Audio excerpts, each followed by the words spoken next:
Dear learners, welcome to this session Conflicts in International Arena and Overview.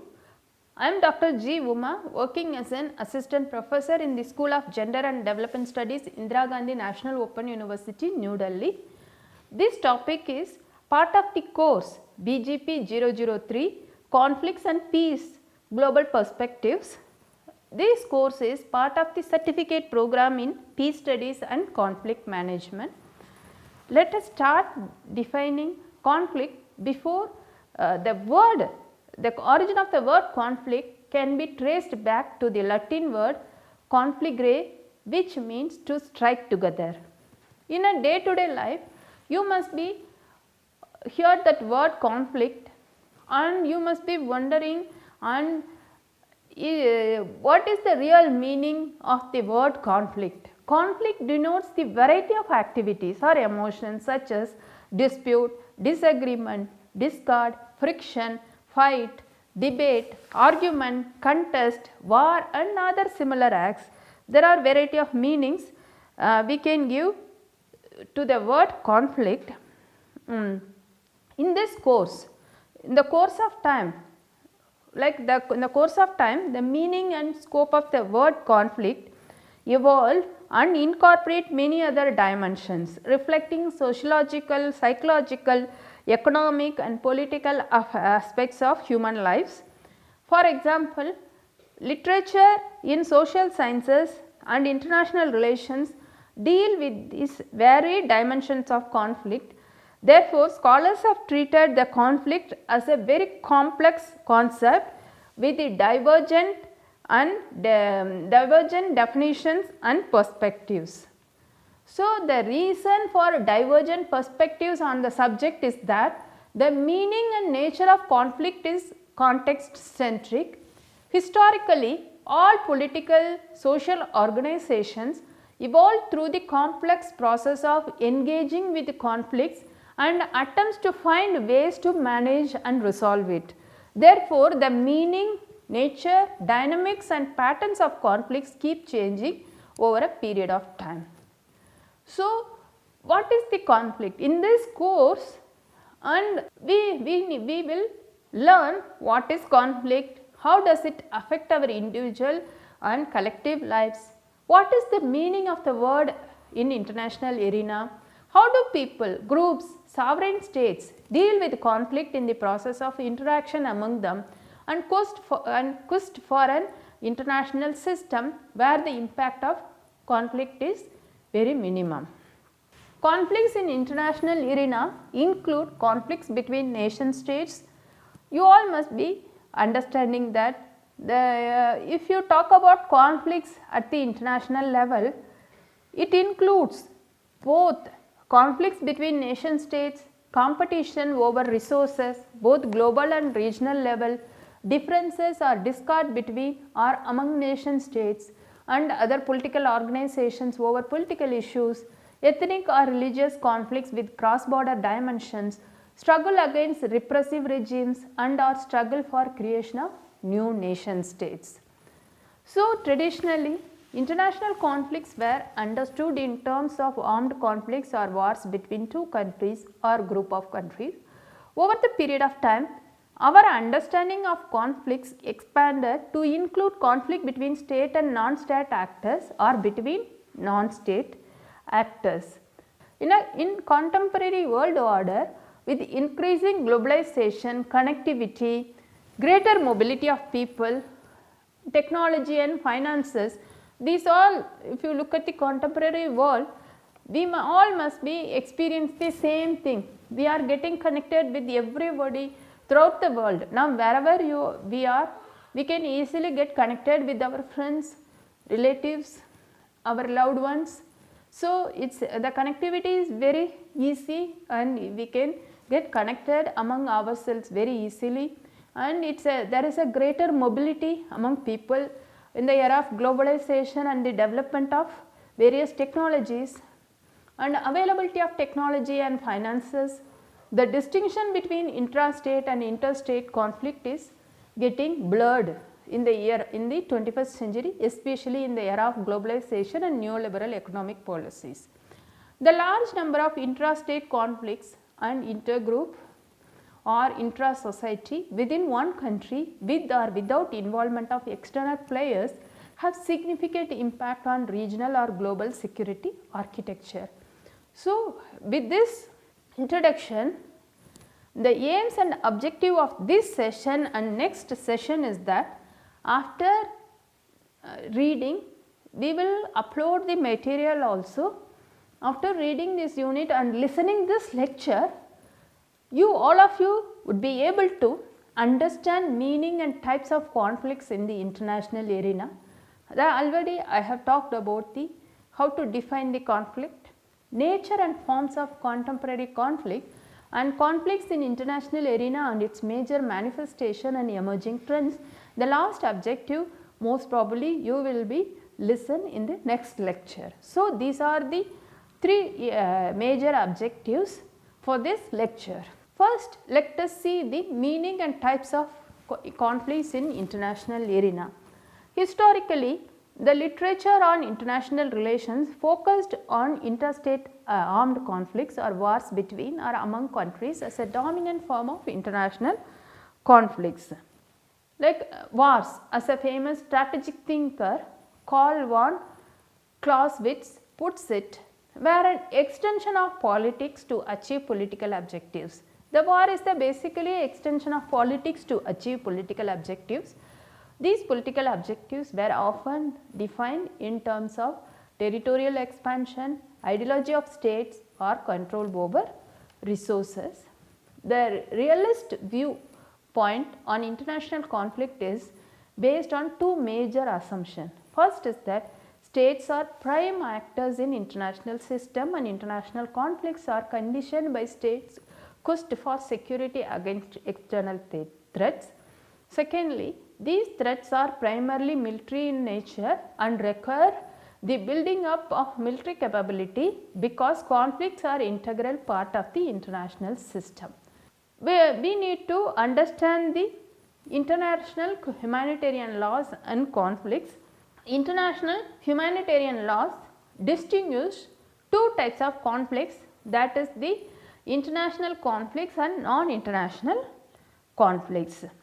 International armed conflicts, commonly referred to as war, was understood as an armed conflict between two states, and non-international conflicts, that is civil war, as an armed conflict between the state and internally located insurgent movement that has taken up arms. For example, for long internal armed conflicts or civil wars were seen as domestic concerns outside the purview of international legal regimes because states were unwilling to allow international regulations in what they considered internal issues. So, legally speaking, if there is any internal conflict, mostly the states they do not allow the international players to involved in the internal matters, and mostly the states say that it is our internal matters. So, we do not allow the other states or international organizations to involve in the internal matter of the any particular states. So, mostly the states they are unwilling to allow the international institutions. So, legally speaking, no other type of armed conflict exists. However, intensity, brutality and impact of many internal conflicts, particularly after the Second World War, underline the necessity to review the laws of war to include non-international armed conflicts also. The International Committee of Red Cross presented the report in 1948, which recommended that Geneva Conventions should apply international humanitarian laws in case of internal armed conflicts also, especially in the cases of civil war, colonial conflicts or war of religion, which may occur in the territory of one or more of the high contracting parties, according to J. Pictet in the year 1960 he mentioned. However, Geneva Conventions did not fully accept this proposal and adopted Common Article 3, which defines non-international armed conflict as armed conflict not of an international character occurring in the territory of one of the high contracting parties. So, with the adoption of additional protocols in 1979, a new category of international armed conflict was added. Under this new protocol, 1. An international armed conflict will exist in situations, to quote, in which people are fighting against colonial domination and alien occupation and against racist regimes in the exercise of their right of self-determination as enshrined in the Charter of the United Nations and the Declaration of Principles of International Law concerning friendly relations and cooperation among states in accordance with the Charter of the United Nations, unquote. With this background, now I would like to give the few of the definitions offered by scholars and research institutes with regard to conflict.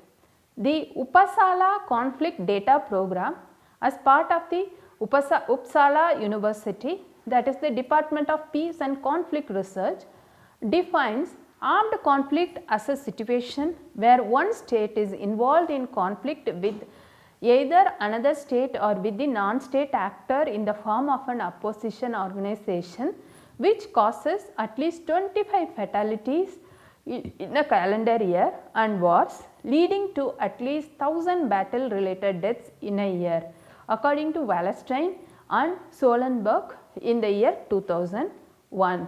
Like with this framework, UC Uppsala Conflict Data Program identifies following categories of conflicts in a contemporary international arena. These categories are interstate conflict between two or more governments, intrastate conflicts between a government and non-governmental parties with no interference with other countries, intrastate conflict with foreign involvement where the government side, the opposing side or both the sides receive troop support from other government that actively participate in the conflict, extra systematic conflict between the state and non-state group outside its own territory. These are few such conflicts today, as this category basically contains the colonial conflicts. Another one is the non-state conflicts between two organized armed groups, neither of which is the government of the state, which results in at least 25 battle related deaths in a year. Next one is one-sided violence, the use of armed force by the government of a state or by a formally organized group against civilians, which results in at least 25 deaths in a year. So, next definition is from the Heidelberg Institute for International Conflict Research, defines conflict thus, quote, a political conflict is a positional difference between at least two assertive and directly involved actors regarding values relevant to the society. That is, the conflict items include territory, secession, decolonization, autonomy, system or ideology, national power, regional predominance, international power, resources, which is carried out using observable and interrelated conflict measures that lie outside established regulatory procedures and threaten core state functions, the international order, or hold the prospect of doing so, unquote. So, next one is the Quincy Wright, one of the earliest scholars to make systematic study of war in international system, provides a comprehensive definition to include political, ideological and legal dimensions of international armed conflicts or war. He says that war is a combination of four types of conflicts: physical conflict, political conflict, ideological conflict and legal conflict. This was mentioned in by the Wright in 1990. Okay. Next one is that Singer defines conflict on the basis of political status of conflict parties. He makes the distinction between interstate wars, extra systematic wars, but here adds two further classes of non-state conflict, that is civil conflicts in which unlike and one protagonist may be an insurgent or revolutionary group within the recognized territorial boundaries of the state, and the increasingly complex intra-state wars in the former colonial state, where the challenge may come from culturally defined groups whose members identify with one another and with the group on the basis of shared racial, ethnic, linguistic, religious or kinship characteristics cited in by the Ramsbotham et al. In the year 2005. According to K.J. Holsti, in his 1996 book, The State, War and the State of War, that is published by the Cambridge University Press, the page number 21, categorized international, that is the interstate conflicts up to 1989 in terms of 24 issues grouped into 5 composite sets, that is conflict over territory, economics, non-state creation, ideology and human sympathy. These are the definitions we need to understand. The different people, they defined the conflict based on their studies at the international levels. So, I have given the references in the end of this lecture. So, if anybody wants to read further on these issues, you can very well go through these references. Some of the references I may mention, that is the Themmer and Wallerstein, that is the journal article, Journal of Peace and Research. Like for example, Galtung, Peace by Peaceful Means, Peace and Conflict, that is from the Development and Civilization, published by the Sage. Like that, there is a Schelling, The Strategy of Conflict by the Harvard University Press, and Uppsala Conflict Database, Department of Peace and Conflict Research, Uppsala University, Sweden. If you go to the, I have given the web link, if you go to this website, you can very well get the data on the definition for the conflict. Same thing with regard to Heidelberg Institute of International Conflict Research, Department of Political Science at the University of Heidelberg. If you search the University of Heidelberg website, that is located in the Germany, you can very well get the data and definition for the conflict.